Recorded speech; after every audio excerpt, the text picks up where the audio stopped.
प्राणों का, वाणी का, धन का, मन का, तन का, इनका सदुपयोग करो।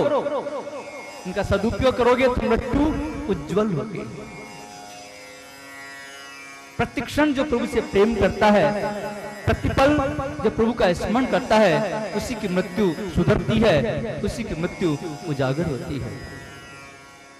शमशान में रोजाना जाने की आवश्यकता नहीं है, बल्कि शमशान को रोजाना याद करने की आवश्यकता है। दिन में एक बार रोजाना याद कर लो कि मुझे भी वहां जाना है। रोजाना याद करो, याद करने की आवश्यकता है। शिव जी कहाँ रहते हैं? शमशान में, क्योंकि शिव जी ज्ञान के देवता हैं और शमशान भूमि ज्ञान भूमि है। वहां जाकर के मनुष्य का ज्ञान जागृत होता है। जब शमशान में जाते हैं अंतिम यात्रा में, तो वहां शमशान में जाकर के उस जलती चिता को देख करके मन में कैसा भाव जागृत हो जाता है। कितने बड़े से बड़ा पापी व्यक्ति हो, कितने बड़े से बड़ा अत्याचारी व्यक्ति हो, लेकिन शमशान में जाकर जलती चिता को देख करके उसके मन में भी एक बार ये भाव जरूर जागृत होता है, अरे किसके लिए कर रहा हूं ये सब मैं, मुझे भी एक दिन आकर के यहीं इसी मिट्टी में मिल जाना है। यही तो ज्ञान है। हमारे शास्त्रों में जो ज्ञान की परिभाषा दी गई है, आत्मस्वरूप का ज्ञान ज्ञान, और ये आत्मस्वरूप का ज्ञान तो शमशान भूमि में जाकर के जागृत होता है। हाँ, ये जरूर है कि वहां से बाहर निकले सब वहीं झाड़ करके आ जाते हैं और इस संसार की मोह माया में फंस जाते हैं। शमशान, शमशान का मतलब जहां समभाव हो, जहां असंभाव ना हो, जहां भेदभाव ना हो। शमशान में किसी के भेदभाव होता है क्या? वहां किसी के लिए भेदभाव नहीं होता, वह सबके लिए समभाव होता है। और शिवजी शमशान में रहते हैं तो शिवजी के दरबार में भी सबके लिए समभाव है, वहां कोई भेदभाव नहीं है। उसके दरबार में कोई प्रतिबंध नहीं है कि मेरे दरबार में आ सकता है और ये मेरे दरबार में नहीं आ सकता है। उसके दरबार में सबको प्रवेश, समभाव। और प्रभु को प्रसन्न करने का साधन है समभाव। समभाव होना बहुत मुश्किल है। यदि तुम अपने मन में सभी के प्रति समभाव रखोगे तो तुम्हारे मन में प्रेम भाव जागृत होगा, दीन भाव जागृत होगा। और प्रभु को प्रसन्न करने का साधन है प्रेम भाव, दीन भाव, समभाव। श्रीमद् भागवत कथा में ज्ञान योग, कर्म योग, भक्ति योग, समाज धर्म, राजनीति का धर्म, स्त्री का धर्म, इन सभी का ज्ञान कूट कूट करके भरा हुआ है। श्रीमद् भागवत शास्त्र ही एकमात्र ऐसा शास्त्र है जिसका श्रवण, मनन, चिंतन करने के बाद में संसार में और कुछ जानने योग्य बाकी रहता ही नहीं है। श्री कृष्ण गोविंद हरे मुरारे, हे नाथ नारायण वासुदेवा। श्री कृष्ण गोविंद हरे मुरारे, हे नाथ नारायण वासुदेवा। श्री कृष्ण गोविंद हरे मुरारे, हे नाथ नारायण वासुदेवा। श्री कृष्ण गोविंद हरे मुरारे, हे नाथ नारायण वासुदेवा। श्री कृष्ण गोविंद हरे मुरारे, हे नाथ नारायण वासुदेवा। श्री कृष्ण गोविंद हरे मुरारे, हे नाथ नारायण वासुदेवा। श्री कृष्ण गोविंद हरे मुरारे, हे नाथ नारायण वासुदेवा। श्री कृष्ण गोविंद हरे मुरारे, हे नाथ नारायण वासुदेवा।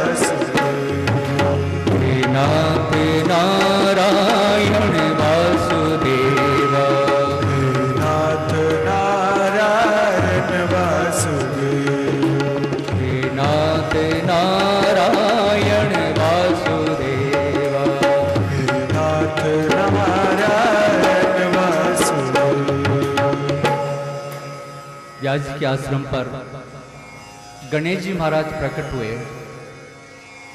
व्यास जी ने गणेश जी से प्रार्थना की, मुझे भागवत शास्त्र की रचना करनी है, लेकिन इसे लिखे कौन? गणेश जी कहने लगे, मैं लिखने को तैयार हूं, मैं लिखूंगा, लेकिन मेरी एक शर्त है। जब मैं लिखना प्रारंभ करूंगा तो मेरी कलम 24 घंटा लिखती रहेगी, मैं 24 घंटा लिखता रहूंगा। आपको 24 घंटा कथा कहनी पड़ेगी, मैं 24 घंटा लिखता रहूंगा। अब व्यास जी सोचने लगे, यदि मैं 24 घंटा कथा ही कहता रहा तो शरीर के नित्य कर्म, नित्य नियम वो कब पूरे होंगे? ये विचार करके व्यास जी महाराज ने गणेश जी से कहा, महाराज मैं जो कहूं वह लिखने योग्य है या नहीं, आप इसका पहले विचार करना, उसके बाद में आप वो लिखना। अब व्यास जी महाराज 100 श्लोक कहने के बाद में एक ऐसा कठिन श्लोक कह देते थे, एक ऐसा कूट श्लोक कह देते थे, उस श्लोक पर विचार करने में गणेश जी को थोड़ा समय लग जाता था। अब जितनी देर में गणेश जी श्लोक पर विचार करते, उतनी देर व्यास जी महाराज अपने नित्य कर्म, नित्य नियम पूरा कर लेते। सत्कर्मों में विघ्न आते हैं, विघ्न ना आवे इसके लिए व्यास जी महाराज ने सर्वप्रथम श्री गणेशाय नमः कह करके गणेश जी महाराज की वंदना की।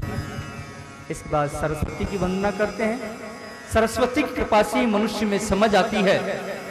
फिर सदगुरुदेव की वंदना करने के बाद में भागवत के प्रधान देव श्री कृष्ण की वंदना करते हैं। व्यास जी महाराज ने भागवत की रचना कर दी। भागवत की रचना करने के बाद में विचार करने लगे, मैंने भागवत शास्त्र की रचना तो कर दी, लेकिन इसका प्रचार कौन करेगा? भागवत शास्त्र तो प्रेम शास्त्र है, और प्रेम शास्त्र का प्रचार तो अतिशय विरक्त ही कर सकता है। संसार सुख भोगने के बाद में तो बहुतों को वैराग्य आ जाता है, लेकिन जिसे जन्म से वैराग्य प्राप्त हो, ऐसा वैराग्य मुझे कौन मिलेगा? किसी योग्य पुत्र को ज्ञान प्रदान करूं। वृद्धावस्था में पुत्र स्मृति जागृत हो गई, मेरे भी कोई पुत्र होवे तो मैं उसको ज्ञान प्रदान करूं। व्यास जी विचार करने लगे, शिव जी वैराग्य के स्वरूप हैं, शिव जी कृपा करके मेरे यहाँ पुत्र रूप में पधारे तो ही ये कार्य संपन्न हो सकता है। व्यास जी ने शिव जी की आराधना की, शिव जी प्रसन्न हुए, वरदान मांगने के लिए कहा। व्यास जी कहने लगे, प्रभु जो आनंद आप समाधि में प्राप्त करते हैं, वही आनंद संसार को वितरण करने के लिए मेरे यहाँ आप पुत्र रूप में पधारिए। शिव जी को संसार में आना अच्छा नहीं लगता है। शिव जी बोले, संसार में आने पर तो माया गले लग जाती है और मुझे इस माया का डर लगता है। व्यास जी कहने लगे, प्रभु ये माया एक अज्ञानी जीव को प्रभावित कर सकती है, आपको नहीं। और फिर संसार के कल्याण के लिए आप कृपा कीजिए, पधारिए। शिव जी विचार करने लगे, जो आनंद मैं समाधि में प्राप्त करता हूं, वही आनंद यदि मैं संसार को वितरण करने के लिए नहीं जाऊंगा तो लोग मुझे स्वार्थी समझेंगे। इसलिए शिव जी अवतार लेने को तैयार हो गए। श्री सुखदेव जी महाराज भगवान शिव जी के ही अवतार हैं। श्री सुखदेव जी मां के गर्भ के अंदर 16 वर्ष तक रहे, बाहर नहीं आते। व्यास जी महाराज प्रार्थना करते, महाराज बाहर क्यों नहीं आते हो? सुखदेव जी कहते हैं, मुझे इस माया का डर लगता है, इसलिए मैं बाहर नहीं आता। तब स्वयं द्वारकाधीश ने श्री सुखदेव जी महाराज को आश्वासन दिया, मेरी माया तुझे प्रभावित नहीं कर पाएगी। तब सुखदेव जी महाराज मां के गर्भ से बाहर आए और बाहर आते ही वन की ओर चल पड़े। माता अरणी व्यास जी से प्रार्थना करने लगी, मेरे पुत्र को रोकिए। व्यास जी महाराज उस समय व्योल उठे, सुखदेव जी के पीछे दौड़ने लगे और कहने लगे, पुत्र मैं तुम्हें विवाह के लिए बाध्य नहीं करूंगा, तुम वापस घर लौट आओ। लेकिन सुखदेव जी तो प्रभु के ध्यान में मग्न थे, अपना देह भान भूल चुके थे, अतः वृक्षों के द्वारा उत्तर देने लगे। हे मुनिराज, आपको पुत्र वियोग का दुख हो रहा है, लेकिन हमें तो जो पत्थर देता है हम भी उसे फल देते हैं।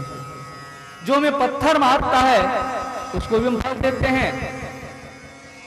जो पत्थर मारने वाले को फल दे वही तो संत है। इन वृक्षों को संत की उपमा दी गई है। ये वृक्ष संत हैं क्योंकि इनको हम काटते हैं, पत्थर मारते हैं, लेकिन बदले में क्या देते हैं? छाया और फल। संतों का यही तो स्वभाव है। संतों के कितना भी बुरा करो लेकिन बदले में भलाई करते हैं।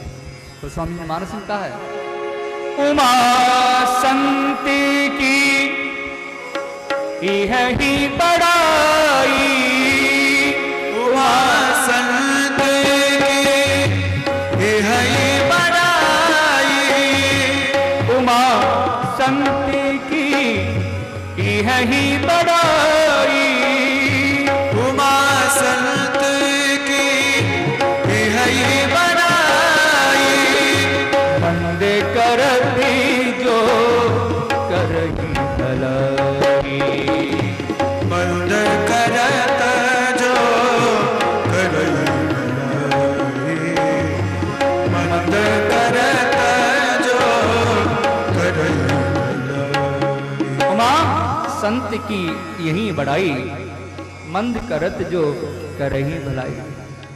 बुराई का बदला जो भलाई से दे वह संत। आपका पुत्र जगत कल्याण के लिए गया है, आप पुत्र वियोग में क्यों रोते हैं? सुखदेव जी कहते हैं, ये जीव अनेक बार पुत्र बना, अनेक बार पिता बना। वासनाओं में बंधा हुआ जीव ही अनेक बार पुत्र, पिता, स्त्री, पुरुष बनता है। पिताजी, आपके और मेरे अनेक जन्म हो चुके हैं। न तो मैं आपका पुत्र हूं, न आप मेरे पिता हैं। आपके और मेरे सच्चे पिता तो प्रभु नारायण हैं। इस जीव का सच्चा संबंध तो प्रभु नारायण के साथ में है। इसलिए पिताजी, आप मेरे पीछे मत पड़ो। व्यास जी महाराज वापस घर लौट आए और अपनी पत्नी अरणी को समझाने लगे, यदि तुम्हें सुखदेव अति प्रिय है तो उसे प्रभु के श्री चरणों में अर्पण कर दो। सूत जी महाराज श्री सुखदेव जी महाराज को प्रणाम करके इस कथा का प्रारंभ करते हैं। एक बार नैमिक चारण क्षेत्र में शौनक जी ने सूत जी महाराज से कहा, महाराज, आज तक हमने कथाएं तो बहुत सुनी हैं, अब तो सभी कथाओं का सार क्या है वो सुनाइए। कथा सारम मम कर्ण रसायन। जैसे कि मक्खन सबका सार है, वैसे ही सबका सार है श्री कृष्ण। ठाकुर जी को मक्खन बहुत प्रिय है क्योंकि ठाकुर जी सार भोजी हैं। वो सार तत्व को ग्रहण करते हैं। अन्य जितने भी शास्त्रों में दूध दही के समान हैं, और भागवत उन सभी शास्त्रों का सार मक्खन है। सूत जी महाराज कहते हैं, आप सभी ज्ञानी हैं, लेकिन लोगों पर उपकार करने के लिए, मेरी वाणी को पवित्र करने के लिए आप लोग ये प्रश्न पूछ रहे हैं। अतः सावधान होकर कथा का श्रवण करना। पूर्व जन्मों के जब पुण्य उदय होते हैं तभी यह भागवत कथा श्रवण करने का सौभाग्य इस जीव को प्राप्त होता है। मनुष्य की बस की बात नहीं है। ये तो पूर्व जन्मों के जब पुण्य उदय होते हैं तभी भागवत कथा सुनने का सौभाग्य प्राप्त होता है। कलयुग के जीवों को काल रूपी सर्प से छुड़ाने के लिए श्री सुखदेव महाराज ने राजा परीक्षित को कथा सुनाई थी। जब श्री सुखदेव महाराज राजा परीक्षित को भागवत कथा सुना रहे थे तो स्वर्ग से देवता लोग अमृत का कलश लेकर के वहां प्रकट हुए और सुखदेव जी से कहने लगे, राजा परीक्षित को मृत्यु का भय है, हम उसके लिए ये अमृत लेकर के आए हैं। ये अमृत आप उसे पिला दो और ये कथा हमें सुना दो। कथा के बदले में अमृत दे रहे हैं, अदला बदली कर रहे हैं। सुखदेव जी महाराज ने राजा परीक्षित से पूछा, राजा कथा सुनना चाहते हो या अमृत पीना चाहते हो? राजा परीक्षित कहते हैं, गुरुदेव कथा श्रवण करने पर क्या लाभ है और अमृत पीने से क्या लाभ है, इसका ज्ञान मुझे नहीं है। आप मुझे इन दोनों में पहले अंतर स्पष्ट करो, मुझे जिसमें ज्यादा लाभ नजर आएगा वो मैं ग्रहण कर लूंगा।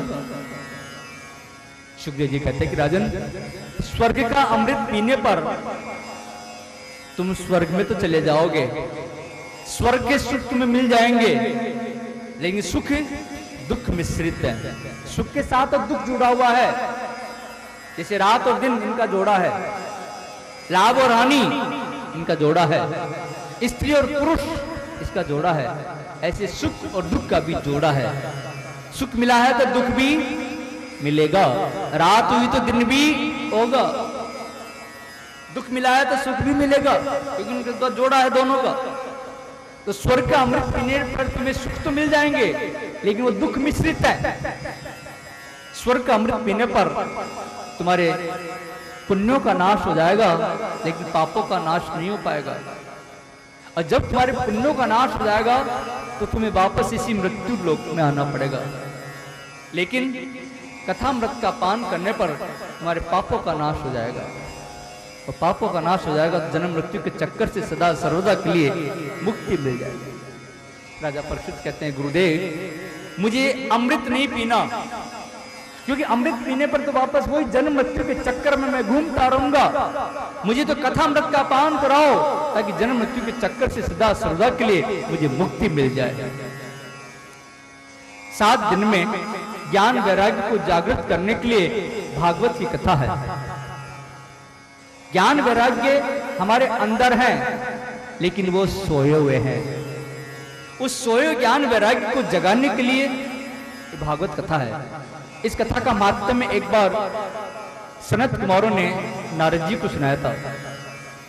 एक बार नारद जी घूमते घूमते बद्रिकाश्रम में आए, तो वहां उनका मिलन सनकादिक ऋषियों के साथ हुआ। उस समय नारद जी का मुख उदास था। नारद जी उदास मुख को देख करके सनकादिक ऋषियों ने इसका कारण पूछा। सनकादिक ऋषि नारद जी से पूछते हैं, आप तो प्रभु के दास हैं और फिर आप उदास हैं। जो प्रभु का दास होता है वो जीवन में उदास कभी नहीं होता है।